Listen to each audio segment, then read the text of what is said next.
Des entrepreneurs qui n'ont pas peur des défis. Des experts qui amènent leurs meilleurs outils. Entrez dans le garage avec les dérangeants.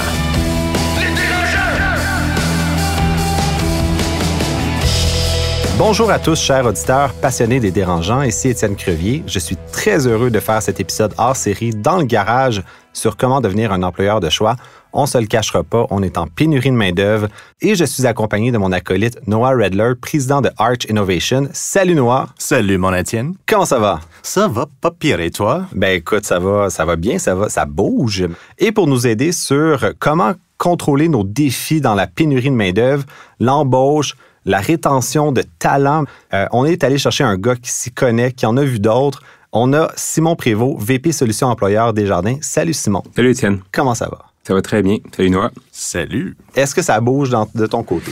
Ça bouge beaucoup parce que les défis t'es mentionné, là, ils sont nombreux, puis à tous les jours, on essaie d'aider les entrepreneurs à relever ces défis-là. C'est de la musique à mes oreilles, ma foi. Je suis émoustillé.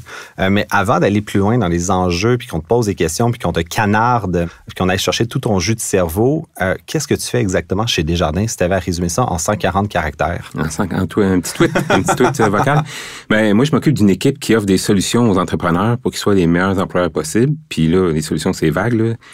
Être plus précis, des solutions pour traiter et préparer la paie des employés, gérer les horaires, gérer les ressources humaines, puis aussi des solutions d'épargne retraite collective. C'est quoi ça? Des REER collectifs, des fonds de pension, ce genre de produits-là. RVER. RVER également, ce genre de trucs. Dans le fond, c'est toute la technologie au service des RH. Exactement, oui.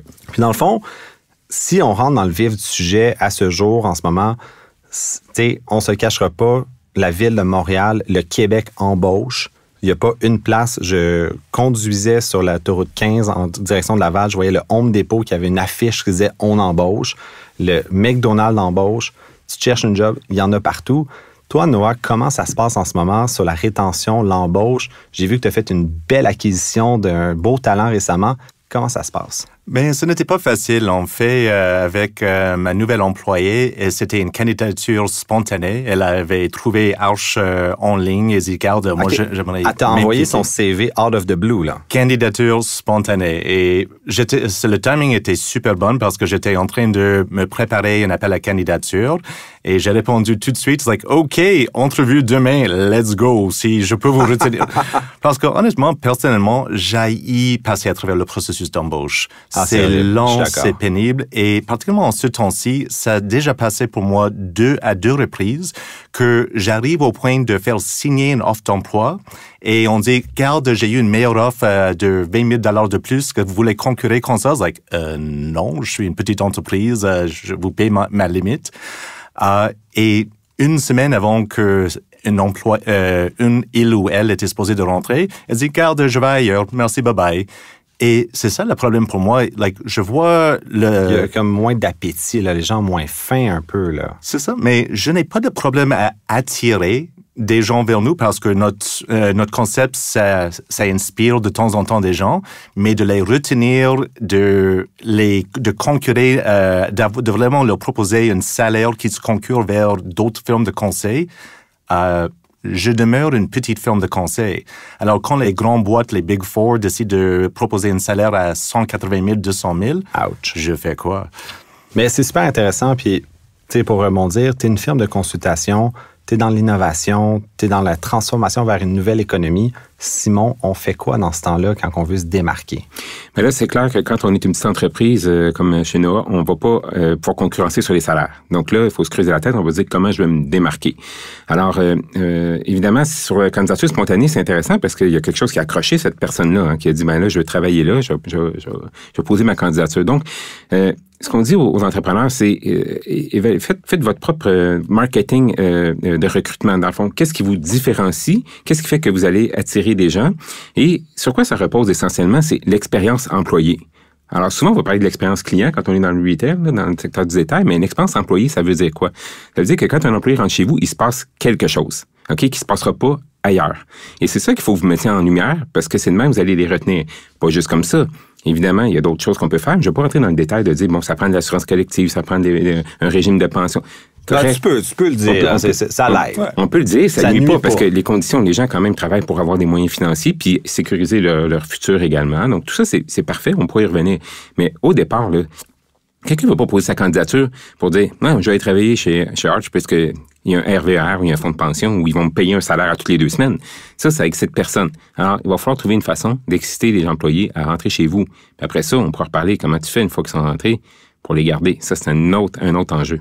C'est exactement le problème que je fais face aujourd'hui parce que chez Arch, on essaie d'offrir vraiment une expérience. Ce n'est pas juste un emploi dans une boîte de conseil en innovation, c'est aussi une école en innovation. Alors, les employés qui viennent travailler avec nous apprennent des choses que l'on n'apprend pas ailleurs. Et finalement, on arrive à avoir une expérience assez intéressante dans le marché. Et c'est là où les autres viennent chercher mes employés et disent, garde, est-ce que vous voulez travailler chez nous pour 2 fois le salaire? Et le problème que je fais face, c'est je n'ai pas une grande équipe. Nous sommes quand même une petite équipe de 6 personnes. Je n'ai pas vraiment le taille ni les moyens d'offrir un programme d'arrière et j'ai toujours cette inquiétude que quelqu'un qui vient chez nous pour le salaire que je propose et sans avoir les conditions et le penser sur le long terme, ne resterait pas longtemps avec moi. Alors, pour une petite boîte comme la mienne, sont quoi les conseils que vous pouvez nous proposer pour offrir quelque chose à nos employés en essayant de les retenir encore sur le long terme? Très bonne question. Ouais. Mais en fait, il n'y a pas de recette one size fits all, ça c'est certain. Là. Alors, non, malheureusement, j'aimerais ça vous dire, une recette magique, c'est comme un gâteau Dunkin' Hines, là, tu mets un peu de lait, un œuf, puis tu mets ça dans le four. Je suis un peu déçu. Là. Mais il y a quand même des solutions, il y a quand même des approches qu'on peut avoir qui peuvent permettre d'un peu d'améliorer la situation. Donc, à quoi on peut penser? Premièrement, une fois que la personne est rentrée, c'est sûr que sur le salaire, à long terme, vous ne pourrez pas concurrencer. Mais si on va chercher les gens pour les bonnes raisons, c'est-à-dire c'est quoi l'expérience Arch, c'est quoi la formation qu'on va chercher, c'est quoi le feeling quand on est dans l'entreprise, puis à quoi ça correspond à mes valeurs. Parce que moi, là, je suis pas mal convaincu que quelqu'un qui va d'abord chez vous, notamment quand c'est des candidatures spontanées, ça c'est super, c'est pas quelqu'un qui a le goût de la culture d'un Big Four. C'est pas quelqu'un qui a le goût d'être dans un environnement où il va être écrasé, où il va être un numéro parmi d'autres. Donc, faut jouer le gros poisson dans un petit bocal. Donc, ce que ça veut dire, c'est que chaque employé chez vous, il faut aller chercher, il faut aller lui donner une expérience où il va être valorisé dans son rôle, il va avoir un rôle qui va être beaucoup plus important chez vous que dans une grande entreprise, même s'il peut travailler sur des gros contrats dans des grandes entreprises. Je sais pas que c'est ennuyant, là, OK? Mais c'est pas ça l'expérience chez vous, donc il faut le faire valoir. Mais surtout, il faut revenir sur les valeurs d'organisation. Vous allez accrocher quelqu'un parce qu'il a le goût d'être dans les valeurs de Arch. Puis c'est quoi vos valeurs à vous? Si c'est juste plus ou moins défini, diffus, puis que vous le spécifiez pas, c'est pas engageant, puis t'as pas le goût de rester. Mais si tu te sens, là, tu l'as sur le cœur, là, tatoué, là, Arch, là, parce que ça correspond, t'es sur ton X, ça correspond à tes valeurs, puis tu le vis au quotidien, 20 000, 30 000 de plus, ça ne changera pas grand-chose parce que tu vas aller t'oublier, te perdre dans une grande entreprise alors que tu vis quelque chose de spécial dans la petite entreprise. Est-ce que ça, c'est quelque chose qui a changé dans le temps? Parce que je pense à mes parents qui disaient toujours, garde, va trouver un emploi syndiqué dans un monde idéal, reste là pendant toute ton vie. Ouais, Hydro-Québec, 35 ans, voilà, t'es grillé. Gouvernement, allez. Un job steady puis un bon boss. Okay? Ah oui. OK, c'était ça le motto, là. mais aujourd'hui, j'allais dire, les jeunes ne recherchent plus ça. Mais c'est pas juste les jeunes que vous voulez embaucher, parce que vous avez peut-être des talents extraordinaires dans les vieux comme moi, là, en haut de 50 ans, que vous pouvez aller chercher. Fait que la valeur moderne, je dirais, peu importe la tranche d'âge, c'est de vivre selon nos croyances. OK? Puis les croyances ont évolué dans le temps. Donc, c'est plus la croyance de dire, ça me prend un job steady, un bon boss, je vais rester 40 ans, puis je vais avoir une montre, là, quand je vais prendre ma retraite, on me donne une belle montre en or. Alors, c'est pas ça qui est aujourd'hui recherché. Les gens veulent vivre au quotidien avec des choses qui leur ressemblent. OK, qu'on soit dans les technologies, qu'on soit dans le secteur du commerce de détail ou dans le secteur financier comme moi, on veut vivre avec quelque chose qui nous ressemble, puis des valeurs qu'on vit au quotidien dans l'organisation. Donc oui, ça a changé, il y a complètement un changement de paradigme. Puis là, il faut plus penser en dire, comment on va attirer les milléniaux, comment on va attirer les Y, les X, machin truc. C'est bon point. Ça n'a pas rapport. Les valeurs qu'on fait vivre dans l'organisation, c'est pas du genre, mais j'ai ma gang, là. Alors, toi, je te parle de quelques valeurs puisque t'es en bas de 30 ans. Toi, t'as entre 30 et 45 ans, je vais te parler d'un autre set de valeurs. Puis toi, t'es plus vieux, toi, t'es juste au bord de la retraite, même pas te parler de ça, c'est pas important pour toi. C'est pas vrai que c'est important pour tout le monde. Alors, il faut les identifier puis les faire vivre. Alors, souvent, on le fait pas, ça. C'est comme, c'est évident, là, c'est quoi les valeurs de Arch, on le sait, là, tu sais. Non, on ne le sait pas nécessairement. Donc, il faut le ramener, le rappeler, puis qu'à chaque fois que quelqu'un rentre au bureau, il se dit, je suis bien ici, comme on dit en québécois, tu sais, je suis vraiment bien. C'est ça que j'ai le goût de vivre. Puis après ça, je vais conclure en disant, faire vivre des choses spéciales à nos employés. Donc, essayer qu'ils soient plus transversaux, qu'ils participent à plus de projets, moins les compartimenter. Fait que ça, c'est une expérience qu'ils vivront pas dans d'autres boîtes qui vont payer plus cher. Mais ça, c'est très intéressant. Et si jamais ça te tente de venir chez nous, je propose un salaire non concurrentiel, mais une culture extrêmement incroyable. Oui, mais juste un détail, parce que le salaire, quand on regarde, là, il y a plein de sondages là-dessus. Là, c'est pas la première affaire qui est importante pour les gens. C'est pas la dernière non plus, mais c'est certainement pas la première. C'est qu'il faut un peu s'enlever ça de la tête quand on commence un processus de recrutement. Il faut se dire qu'on a d'autres atouts pour attirer les gens.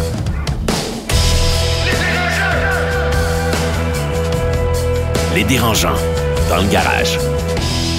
J'avais un coach qui m'avait dit, un mentor, tu rends pas un employé heureux avec son salaire, t'évites de le rendre malheureux. C'est très rare que tu entendes quelqu'un qui va dire « My God, je suis tellement bien payé avec ma job, je suis tellement heureux. » Non, c'est plus l'inverse. « My God, si je me fais chier à ma job, puis en plus, je suis pas bien payé. » Mais tu entends souvent quelqu'un qui va dire « Mes collègues sont cool, les projets sont cool. Ouais, je suis payé correct. Je suis payé à ma juste valeur, c'est correct. » Fait que c'est comme un no-sum game où est-ce que tu peux pas gagner avec le salaire. Mais comment tu fais à la place de Noah ou à ma place, où est-ce que quand tu essaies d'aller recruter les All-Stars, tout le monde nous dit, tu veux tes Wayne Gretzky dans ton équipe, puis là, tu les approches, puis cette gang-là, my God, il dit, mais moi, je veux 225 000, 250, tu sais, tes vœux, là, tu salives à l'idée de tes avoir dans ton équipe, mais ils demandent des salaires de Mongol. Faut-tu passer à côté? Faut-tu vraiment juste, on va ailleurs? Bien, là, c'est bien important de ne pas hypothéquer l'avenir financier de l'organisation, OK? Premièrement. Ça prend un bon CFO. Puis là, j'ai goût de faire une analogie avec nos chers glorieux, OK? Un peu moins glorieux ces temps-ci, OK? Moi, je te dis, le Sidney Crosby, je vais tailler mon âge de Wayne Gretzky, le Guy Lafleur, OK? On va avoir des joueurs plus modernes. Bon, alors, est-ce que tu veux aller chercher? Oui, c'est des All-Stars, parfait, ils vont t'amener de la valeur, mais probablement une valeur un peu court terme aussi, à moins que tu en fasses un associé de ta firme.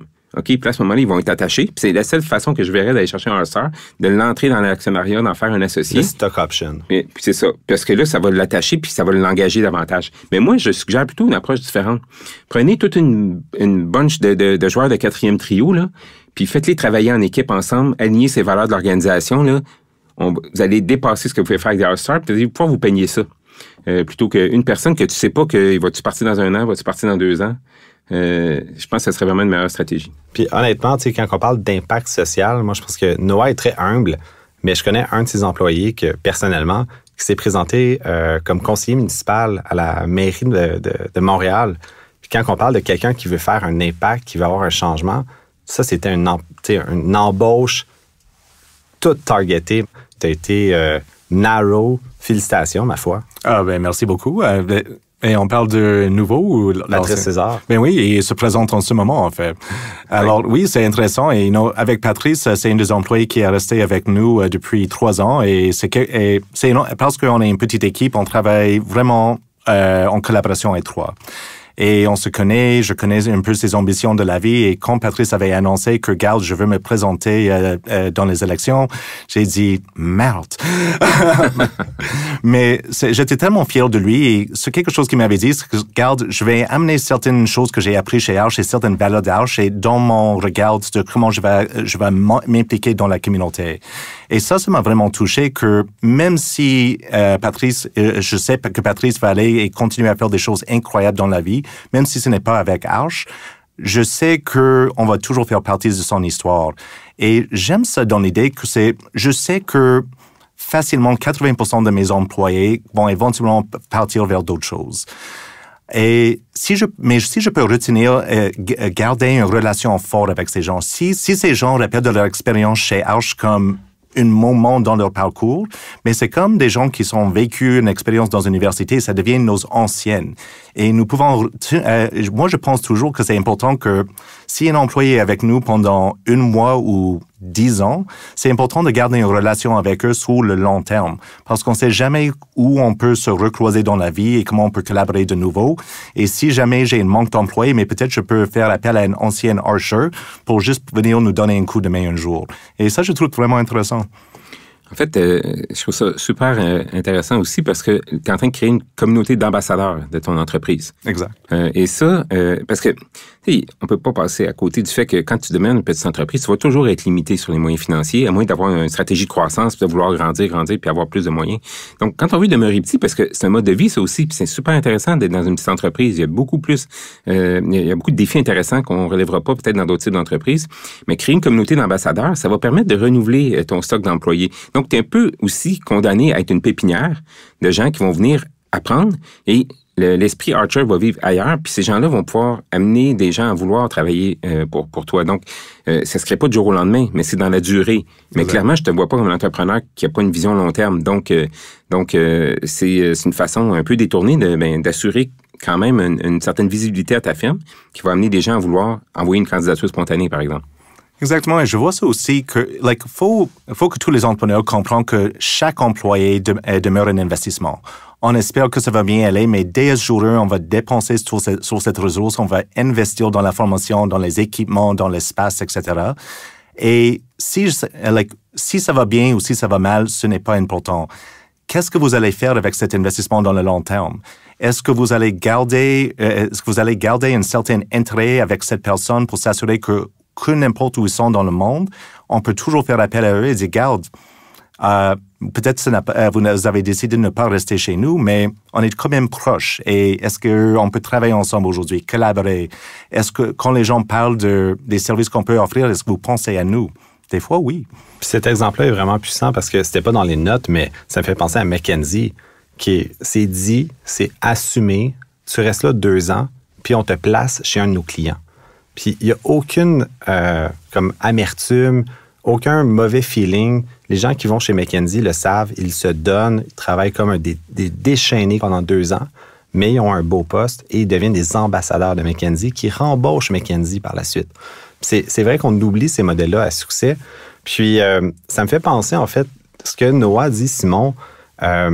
Moi, je l'ai vécu beaucoup chez Biogenics, chez MedFuture par la suite, où est-ce qu'on a eu de la croissance de 300% year over year. On est passé de, my God, 5 millions à 15 millions en 1 an. Il faut embaucher rapidement. On est en COVID.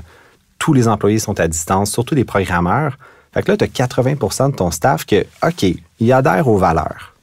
Tu le sens que c'est un bon fit, mais tu en as 20% que t'es pas sûr. C'est-tu normal d'avoir ce 80-20-là sur l'adhésion? C'est-tu le bon target?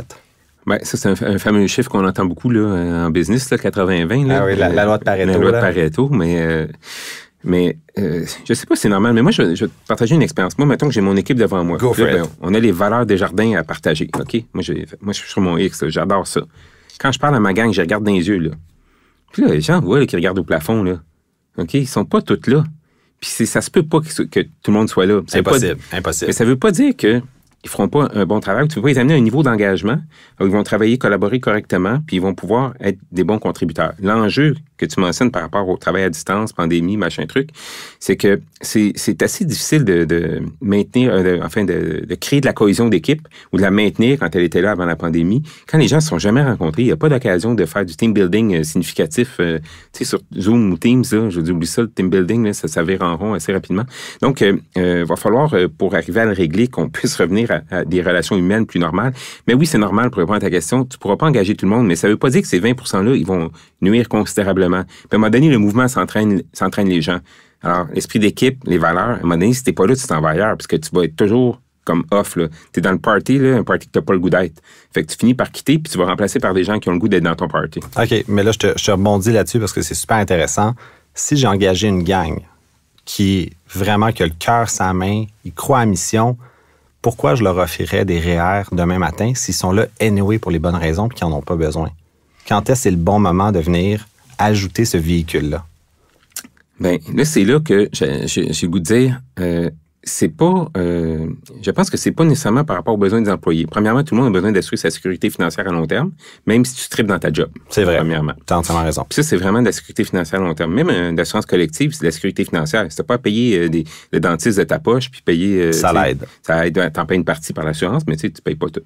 Fait que tu as quand même besoin... les gens, c'est quand même un besoin fondamental. Ceci dit, c'est là que tu vas te démarquer comme employeur de choix, parce que l'employeur de choix, c'est pas celui qui va juste répondre bêtement aux demandes de ses employés. C'est quelqu'un qui va aller au-delà, qui va créer un climat, un environnement, qui dit, toi, comme être humain, là, je te considère, puis j'attends pas que tu me le demandes, même si tu tripes dans ma job, là, j'attends pas que tu me le demandes d'avoir une assurance collective. Tu as besoin de ça, là. Je le sais parce que ça fait partie des choses que moi, j'ai envie de t'offrir comme employeur, puis tu sais que quand tu fais ça, c'est business-wise, comme on dit, parce que tu vas vraiment retenir tes gens.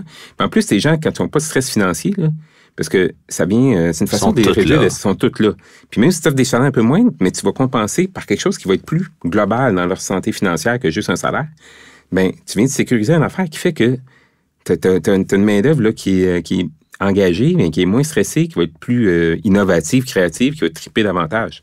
Puis c'est vrai ce que tu dis, parce que de mon expérience personnelle, c'est facile d'engager des, mettons, VP, directeurs, mais quand tu tombes plus dans des jobs d'opération, mon Dieu que ça l'aide d'avoir, tu sais, dans le fond, du télétravail bien organisé, une politique de télétravail où est-ce que tu payes les écrans, où est-ce que tu t'achètes le clavier ergonomique, où est-ce que tu as les assurances collectives. C'est fou. La croissance, selon moi, passe par ces véhicules-là, puis j'aborde dans le même sens que toi. Tu le vis. Est-ce que tu le vis un peu, Noah, en ce moment, sur la rétention de ton staff? Oui et non, ben oui. Et à la fin de la journée, j'avais commencé Arch il y a 10 ans. J'ai embauché mon premier employé en 2015 et mon premier employé n'est plus avec moi. Il y a personne qui était avec moi il y a 5 ans qui est toujours dans l'équipe. Et mon employé le plus ancien est là depuis 2 ans et demi maintenant. Alors évidemment, il y a un problème de rétention sur le long terme. La première année, ça va super bien, mais quelque chose, ça se casse après ça. Et je pense en partie que c'est en lien avec le salaire que je propose parce que effectivement les gens viennent et apprennent et disent, regarde, je peux prendre toute cette connaissance et va ailleurs, et on peut prendre ça ailleurs et être mieux rémunéré. Mais je pense de plus en plus, il y a des gens qui voient Arch comme une saut vers d'autres choses. Honnêtement, je suis assez à l'aise avec ça. Si je suis capable de retenir 20% de mes employés et développer une core de leadership, c'est ça qui m'intéresse dans le long terme. Mais pour l'instant, Arch est en train de se reconstruire. Avant COVID, on était en mode croissance absolue. Tout a été mis en pause. Nous avons ralenti, pris un recul même. Et nous sommes en train de reconstruire, pas de zéro, mais presque de où on était il y a 4 ans.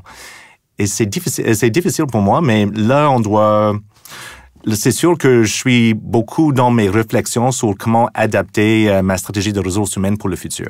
Puis comment tu modules la croissance en fonction de l'embauche? Simon, dis-moi. Oui, là, on est dans le problème classique de la poule et de l'œuf, dans un certain sens. Là, complètement. Alors, c'est quoi la solution? Encore une fois, bon... Il n'y a pas la vérité infuse, on est d'accord. Non, mais c'est parce qu'il faut s'adapter, puis ça dépend du marché aussi. Hein. C'est quoi notre clientèle, c'est quoi notre marché, c'est quoi les croissances potentielles, puis c'est quoi notre produit, puis ou notre service qu'on offre. Mais de manière générale, à un moment donné, si tu veux essayer d'avoir la croissance, OK, avant d'avoir pour pouvoir avoir les moyens d'embaucher davantage, pour générer davantage de croissance, c'est un équilibre qui est assez délicat, hein, parce qu'à un moment donné, tu vas tirer tellement fort sur l'élastique qui va casser. Donc, je te répondrai en disant la poule. OK. Non, mais plus sérieusement... Faut investir. Faut investir, effectivement. Ouais. Faut investir.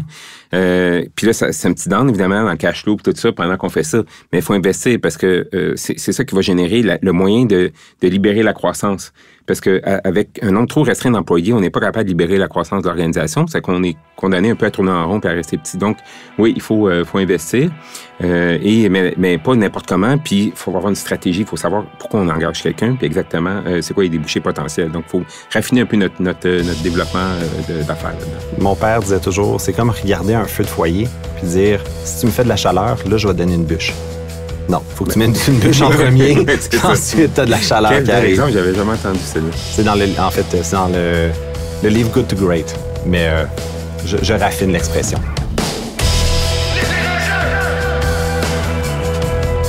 Les dérangeants, dans le garage. Puis, écoute, c'est quoi l'importance, dis-moi, Simon, puis Noah, dans le onboarding, surtout en temps de COVID, où est-ce que tout le monde est à distance? Parce qu'on s'entend, ça peut être un pass or fail. Tu sais, t'as quelqu'un qui est à distance, qui vient même pas au bureau, qui n'a pas rencontré ses collègues pendant 6 mois. Tu sais, est-ce qu'on a besoin d'avoir ce processus-là bien raffiné ou ça peut fonctionner, ça slide? Bon, moi, comme règle du push, je dirais, n'importe quoi en business, ça fait de faire fonctionner sa slide, ça va finir par péter dans la face. Là. Fait que ça, c'est le premier réflexe, mais je dirais que, au contraire, c'est très compliqué. Ça, c'est sûr, c'est compliqué parce que t'as pas le contact. Même nous, là, je veux dire, au début, on commence la COVID, puis on s'en va tous chez nous. C'est correct, avec l'équipe, mais là, il y a des gens qui partent, il y en a d'autres qu'on embauche. On fait même pas des entrevues en présence, on fait des entrevues sur caméra. Puis là, tu essaies d'avoir les feelings, c'est le bon fit. Bon, on commence à être bon, par exemple, sur caméra. C'est quand même pas spé, mais comment tu crées ça? C'est que, moi, c'est le fameux adage, on a juste une première chance de faire une bonne première impression, quelque chose de même, là, je dis pas comme fou, là, mais c'est ça que ça veut dire. Fait que l'onboarding, tu peux pas laisser ça au hasard. Donc, il faut que tu saches exactement c'est quoi les étapes. Parce que quand la personne arrive, premièrement, elle est embauchée. Là, Noël l'appelle, tu as la job. Ah, là, wow, OK, débouche le champagne, super. Quand est-ce commence? Dans 2 semaines, parfait, j'arrive. Puis ça peut faire poète. Ouais. OK? Donc, c'est super important que le processus soit déterminé à l'avance. Que la personne arrive, elle est prise en charge, elle se sent attendue. OK? Et à une certaine époque, c'était pas bien grave parce que moi, je suis arrivé dans des jobs où je travaillais dans la salle de conférence, j'avais même pas d'ordinateur, puis c'était pas dans les années 40. Là. Fait que là, les politiques, mon Simon. Fait que là, il faut vraiment le savoir, qu'est-ce qu'on fait, puis que la personne se sente attendue. Donc, ça peut être n'importe quoi par rapport à votre réalité d'affaires. Donc, évidemment, la technologie, les équipements, tout ça, là, ça, c'est super crucial. De nos jours, je veux dire, c'est comme si t'arrives, t'as pas d'ordinateur, c'est comme si tu viens travailler puis t'as pas de bureau, pas de chaise. Je veux dire, ça n'a aucun sens. Donc, t'es un joueur de baseball, t'as pas de batte, t'as pas de balle. C'est ça. C'est que là, ça sert à rien. Donc, ça, c'est super. On n'ira pas trop là-dedans, vous le savez, mais ça a l'air un peu banal, mais ça arrive encore que les gens arrivent puis c'est tout croche. Donc, sur le volet, tout technologique, il faut que ça soit attaché. Mais c'est pas ça qu'il faut vraiment privilégier, c'est quoi la première journée, la première expérience que tu vas faire vivre avec la personne qui rentre. Donc, il faut tout de suite que tu l'attaches ses valeurs, mais il faut que tu raccroches les gens dans l'équipe. Puis là, une des bonnes façons de faire ça, c'est de faire du parrainage. Donc, une nouvelle personne arrive, puis tu lui donnes un parrain ou une marraine. J'aime ça. Okay, qui n'est pas toujours son boss, dans le fond. Non, qui n'est pas son boss, en fait, qui est surtout pas son boss. OK, qui va l'aider à faire les premiers pas, qui va dire, ben moi, je vis ça de même, voici, c'est de même. Tu sais, qui va faire le tour du propriétaire, c'est comme ça que ça marche ici, puis qui va faire en sorte que la personne va se sentir accueillie. Et accueillie, le boss, c'est sûr, il va t'accueillir, mais après ça, tu te dis, OK, il va aller signer d'autres contrats, il ne s'occupe pas plus de moi. Tu vas travailler avec les autres, puis c'est les autres qui t'accueillent. Puis là, tu rentres dans la famille. C'est que ça, puis la famille, elle peut être de 50 000 personnes, de 8 personnes, de 4 personnes. Là-dedans, je suis 100% d'accord et je suis une fanatique de processus d'onboarding. Je pense que je suis sur mon V9 de notre processus et ça a commencé avec notre premier employé. Au début, c'était vraiment juste 1 semaine de bootcamp et là, on était dans la vraie vie et on est tout ensemble. Mais dans le temps, j'avais vraiment fait évoluer ça alors que le processus d'onboarding demeure pendant 3 mois. Et c'est pendant toute la période de probation, il y a vraiment un calendrier pour chaque semaine, au moins 5 à 10 heures dans chaque semaine. C'est vraiment réservé pour apprentissage, onboarding, rencontre équipe. Il y a des one-on-one avec chaque membre de l'équipe pour apprendre sur c'est quoi leur travail, sur quoi leur projet. Et même en virtuel, ça va super bien. J'adore faire des processus d'onboarding et on le fait pour nos clients aussi et ça fait toute la différence quand vous arrivez. Et c'est ça un des grands problèmes dans les milieux hybrides, c'est vous n'êtes pas dans la périphérie des gens qui disent « Hey, avez-vous pensé à ça? Connaissez-vous telle personne? Hey, pouvez-vous m'aider avec ça? » Et ça change la dynamique d'une façon assez importante pour quelqu'un qui arrive dans le portrait et qui ne sait pas comment s'orienter dans l'organisme. Mais si cette personne a un calendrier plein pendant quelques mois, mais regarde, j'ai des choses à faire, on leur propose déjà des projets, il y a toujours quelque chose à faire chez Arch, comme dans toutes les entreprises. Alors, regarde, travaille sur tel dossier, apprends sur ça, et à date, en personne et même en virtuel, ça mène vraiment une différence dans l'expérience de chaque nouveau et nouvel employé parce que on sent qu'on avait pensé à l'expérience pour eux de A à Z et après 3 mois, vous saviez tout ce qui est nécessaire pour vraiment être productif chez Arch et de travailler avec l'équipe. Et après ça, vous devenez assez autonome. Ben moi, je dis toujours, ça prend 1 mois pour comprendre ce que l'entreprise fait. Ouais. Ça prend ensuite 1 autre mois pour comprendre ce que ton département fait. Ça prend un dernier mois pour comprendre comment tu ajoutes de la valeur. Comment tu es supposé faire toi-même. Ouais, exact. Ça prend 3 mois, anyway. Puis, en fait, moi, je vais faire un petit rebond parce que je suis un grand client de SPD, Solution de paix des jardins. Puis, je vais te faire, tous mes hommages parce qu'il y a une voûte de documents incroyable sur ce service-là pour tout l'onboarding, l'ajout de nouveaux employés, les formulaires à remplir pour créer la paye, créer le dossier d'employé, créer l'intégration. Puis, c'est très, très bien fait. Fait que félicitations. Ben, ça me fait plaisir. Puis, je sais pas s'il y a des clients qui nous écoutent, mais il faut l'utiliser, ça, parce que souvent, les gens, ils ont accès à des ressources partout, puis ils les utilisent pas.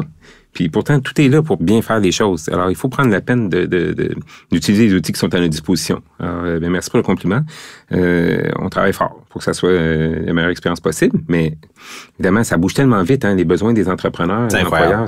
Donc, on est en constante réflexion sur qu'est-ce qui va être la prochaine affaire qu'il faut faire pour que ça soit vraiment pertinent. Tu parlais de valeur ajoutée de l'employé. Ben nous, comme on accompagne les entrepreneurs, on essaie d'avoir une valeur ajoutée là-dedans. Parce que les défis, là, tu sais, puis ça, la paye, là, c'est une affaire. La paye comme d'autres choses. C'est pas ça votre business. T'sais.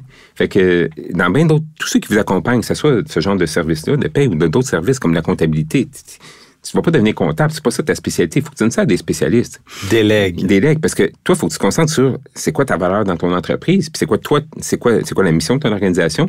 La mission, il n'y a aucune mission de business, ça, c'est faire la paye de mes employés.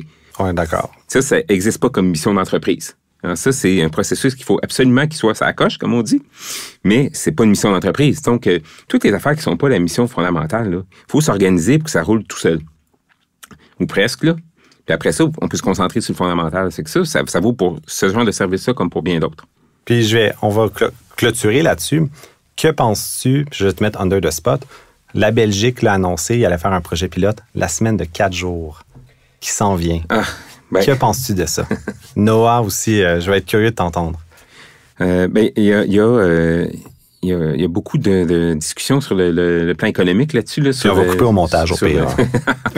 Mais je vais faire ça bref. La semaine de 4 jours, c'est à mon avis, peut-être problématique dans le contexte où on a déjà de la pénurie de main-d'œuvre. Donc là, on va se retrouver qu'à la dernière journée, il va nous manquer encore quelqu'un qui est chez eux à se la couler douce. Mais le contexte en Belgique n'est pas du tout le même contexte qu'ici. Le contexte de productivité des entreprises en Belgique n'est pas le même contexte qu'au Québec. Donc, c'est une solution qu'il faut examiner avec soin. En général, la plupart des économistes, même là qui ont regardé ça au fil des dernières années, ont toujours trouvé que c'est une fausse bonne idée. OK. Je pense que c'est la marde. mais honnêtement, aujourd'hui, on est tellement attaché à notre travail, à tout ce qu'on doit faire dans notre vie avec nos téléphones. Et de penser qu'on peut vraiment avoir une semaine de 4 jours sans avoir un contact le vendredi ou de vraiment fermer tout pendant un week-end de 3 jours, je pense que c'est impossible. Moi, j'ai un avis complètement inverse de tout ça où utilisez votre semaine comme vous voulez. Vous avez 40 heures à me donner. Si vous voulez faire ça sur 4 jours, allez. Sur 7 jours, tant mieux. Mais l'idée qu'on va vraiment avoir une semaine de 4 jours, de 4 jours et on va vivre ça, j'ai la misère à le voir et les seules personnes que ça va vraiment aider, c'est la communauté de divertissement qui va avoir plus de clients et on doit trouver d'autres choses à faire le vendredi. C'est bien dit. Bien, sur ces belles paroles, Noah Redler, merci beaucoup. Simon Prévost, VP Solutions Employeurs Desjardins, merci énormément de ton temps. Merci. C'était très intéressant. Donc, sur ce, merci à nos auditeurs d'avoir été là pour ce hors-série dans le garage et on se retrouve pour un prochain épisode. Merci, Étienne. Des entrepreneurs qui n'ont pas peur des défis. Des experts qui amènent leurs meilleurs outils. C'était Dans le garage. Avec les dérangeants.